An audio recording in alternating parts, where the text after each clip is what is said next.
ना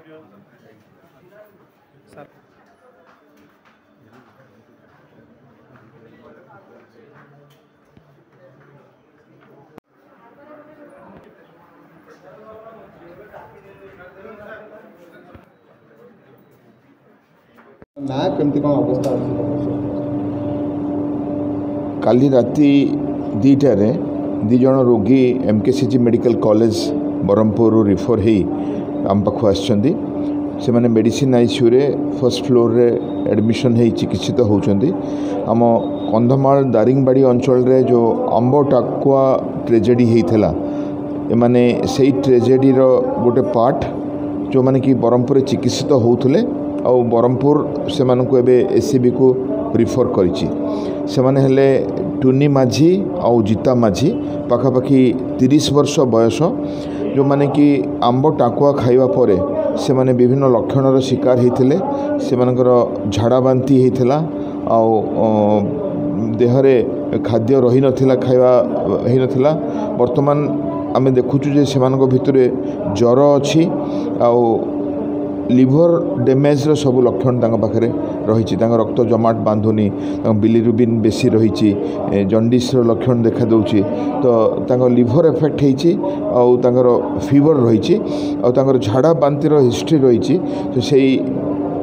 आंब टाकुआ खाइबा परे बांती और झाड़ा होती। तो वर्तमान 2 जन जाक गुरुतर अच्छा तेणु आम आईसीयू रे रखी चिकित्सित करुचु। हेपाटोलॉजी कॉल आम देचु मो साथे सुशांत बाबू अच्छा जी आम हेपाटोलॉजी एचओडी डॉक्टर मानस अच्छा आम hepatology assistant professor doctor Deshbandhu अच्छा आम मेडिसिन असिस्टेंट प्रोफेसर आम ICU team medicine team hepatology team मिसिकी चिकित्सा कर तार डायरेक्ट सुपरविजन आमर dean superintendent madam professor Lucy Das कर रूटीन ब्लड टेस्ट सब आसीगला बाकी स्पेशल टेस्ट जहाँ हेपाटोलॉजिस्ट सजेस्ट कर बर्तमान जाइए आम आशा करुँ आज संध्या सुधा सब टेस्ट भी आसी जाई परिबो तापर आम स्पेसिफिक मेडिसिन आम डिस्कसन करिकि गोटे लिवर सपोर्ट पाई रक्त क्षरण न होवा पाई गोटे कंप्लीट प्लान ट्रीटमेंट प्लान करिछु रिपोर्ट रे जहाँ खराब बाहर किडनीगत कि डाइजेस्टिव प्रॉब्लम कि ज्वर कारण कि अन्य पैंक्रियाटाइटिस एमाइलेज लाइपेज बा इन्फेक्शन रे काउंट्स जहाँ बाहर ताकू नहीं आम चिकित्सा करूँ किंतु 2 जन जाक पेशेंट गुरुतर अच्छा और ब्रह्मपुर एससीबी को रिफर कर देछि।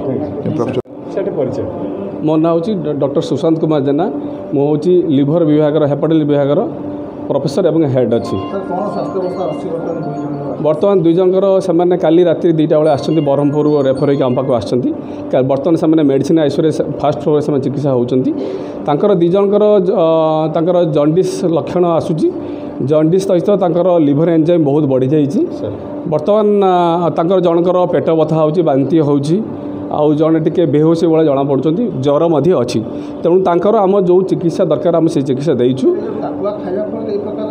सहीटा आम तो पूरा कहवा कष्ट अच्छी टाकुआ खाଇବା द्वारा होती कि नई किंतु से आम पाक आस हिस्ट्री अच्छी से कहते टाकुआर मंजी खाई केवल जलखिया संध्या बेले खुशी खाऊले सेमती माने जे कहीपर आम खाद्य नाला खाऊ नथिले किंतु सहीटा कहया कष्ट लिभर इंजुरी अलग कौन कारण हो पारे हुए तो सेमती कहया कष्ट जे आंब टाकुआ खाई रोग हो पारे बोली आगुरी भी दृष्टांत अच्छी।